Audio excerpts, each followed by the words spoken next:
Hi, this is Anna. Now, before you close this video, let me tell you 3 important questions you'll find the answers to in this video.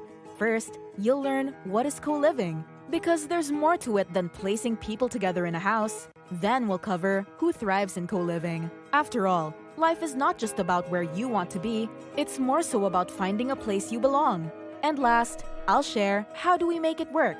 And I don't just mean how you can view a place or apply, although that's at the end too, but more so how the environment is structured for your success as a professional adult.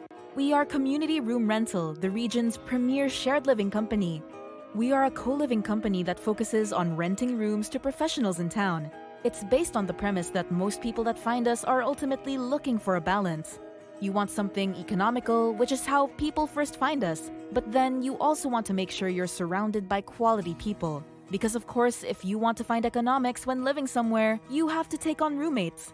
But then you don't know who you are going to be randomly connected with, and no one wants to come home after a busy day and feel like they have to be the mom or the dad of the house. This is why we focus on nothing but professionals.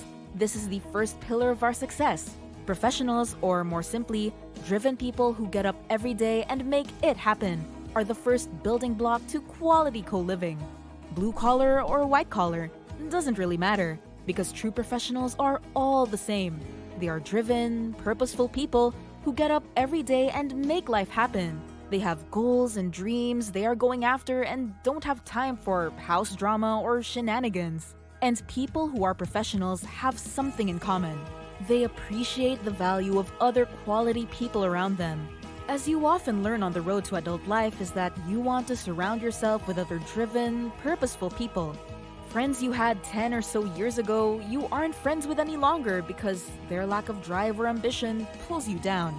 You instead have like-minded, professional peers around you because they encourage, they inspire, they drive, and they motivate. And this is our second building block of what makes our co-living experience successful. Not only getting the right people on the bus, but ensuring we all have the same destination in mind. How do you get somewhere unless you know where you're heading, right? A house that has driven, purposeful people, like people who get up every day and go make it happen, and when they get home, they appreciate the value of others around them. Essentially, we build upon a natural human instinct we all have, which is to contribute to something we want to be a part of. For example, say a friend takes you out to have some drinks and introduce you to a new set of friends. Hey guys, this is my new friend. How about I get the first round of drinks? Then during our conversations, you notice drinks getting low. What do? Right, you offer to buy the next round. Now, did you read that in a book somewhere or did you find it in some pamphlet?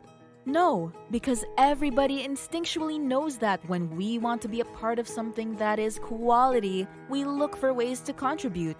And that works the same in the house. People are here because they are driven professionals who want to be in a quality space. So no one needs to tell them to do their dishes or to do their part. They are simply being self-driven to do that because they want to be a part of something. Nobody wants to be that guy or that girl. In the end, you got the right people on this bus heading in the right direction together. Now, the final piece that makes this work is setting good expectations. And we all know this from our work lives. When you start at a place and if they give you a clear outline as to what it takes to do your job well, then you're all in. For you to be successful here, all you have to do are these 10 things every day. And your response is, great, tell me what they are and I'll do them. There's nothing quite as bad as starting a job and then them not telling you the rules and you learn by failing. You're set up for failure. We don't want to do that here. We want everyone to be set up for success, and we do that by setting good expectations, our third pillar to success.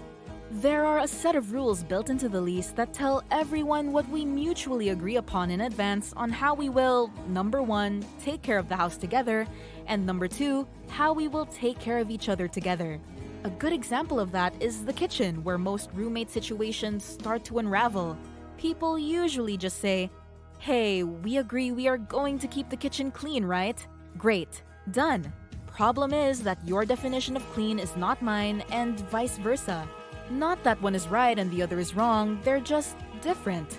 I mean, I think it's okay to leave my dishes overnight and you want them done before bed. So every day you wake up and look at my dishes and it frustrates you and eventually we bicker. Instead, we outline what a clean kitchen looks like. It means no dishes are left in the sink more than, let's say, 2 hours. If you cook on the stove, then you clean it when done. If the dishwasher is full, you empty it. And if the trash can is full, you also empty it. I know that's not all your trash, but someone emptied it yesterday and some of your trash was in there. Just like in the friend group analogy before, if you are a part of a group and you pay it forward, you have a house full of others who want to pay it forward back to you. And as you read through the rules, they are all common sense. But it's better now because they are clear, in black and white in the lease before someone moves in. Often, when you have roomies, it's not one major thing that happens, it's all the little things that add up. And we call this death by 1,000 paper cuts. It's not that leftover dish in the sink or the ketchup packet on the counter that drives you nuts. It's the 6 months of all those little things. Instead of dealing with that, we work to set clear expectations in advance that prevent them from happening. That's the key to get it to work. Number 1, get driven people who are active and making things happen in life. And number 2, appreciate the value of other quality people. And finally, give them fair expectations in advance to set up everyone for success. So what's next? You can follow the links below to review our frequently asked questions in our help center. Check out our availability and pricing, including 3D walkthroughs of every property, or schedule a virtual showing where our agent will video chat with you, walk you through the ins and outs of any property, and help you figure out your next steps.